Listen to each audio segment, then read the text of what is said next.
আপনি কি আপনার ফেসবুক অ্যাকাউন্টটি পার্মানেন্টলি ডিলিট করে দিতে চান? অর্থাৎ আপনার ফোনে 3-4টে ফেসবুক অ্যাকাউন্ট হয়ে গেছে, তো আপনি চাচ্ছেন একটি ফেসবুক অ্যাকাউন্ট পার্মানেন্টলি ডিলিট করে দিতে। তো কীভাবে আপনার ফেসবুক অ্যাকাউন্টটি পার্মানেন্টলি ডিলিট করে দিবেন আমি দেখিয়ে দিচ্ছি। এরকম নতুন নতুন ভিডিও দেখতে আমার আইডিকে ফলো করে রাখুন, যা আপনার পরবর্তীতে অনেক কাজে আসবে। আর ভিডিওটি আপনার বন্ধুদেরকে শেয়ার করে দিন। তো চলুন আপনাদের দেখিয়ে দিচ্ছি।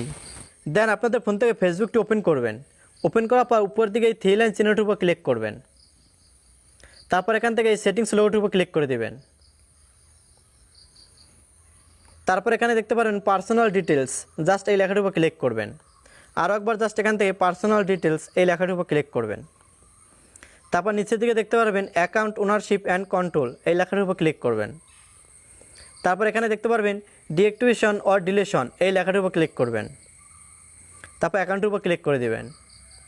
তারপর একটু নিচের দিকে এখানে দেখতে পারবেন ডিলিট অ্যাকাউন্ট, আপনারা জাস্ট এখান থেকে এটিকে সিলেক্ট করে এখান থেকে কন্টিনিউতে ক্লিক করবেন। এখান থেকে যে কোনো একটা সিলেক্ট করে আপনারা এখান থেকে কন্টিনিউতে ক্লিক করে দেবেন। তারপর এখান থেকে আরেকবার জাস্ট কন্টিনিউতে ক্লিক করবেন। তারপর নিচের দিকে চলে আসবেন। চলে আসলে জাস্ট এখান থেকে কন্টিনিউতে ক্লিক করবেন। তারপর এখানে আপনাদের ফেসবুক অ্যাকাউন্টটির পাসওয়ার্ডটি দিবেন। পাসওয়ার্ডটি দিয়ে জাস্ট এখান থেকে কন্টিনিউতে ক্লিক করবেন। কন্টিনিউতে ক্লিক করার পর কিন্তু এখানে আপনাদের 28 দিন সময় দেখাবে। 28 দিন পর কিন্তু এই অ্যাকাউন্টটি পার্মানেন্টলি ডিলিট হয়ে যাবে। That's it.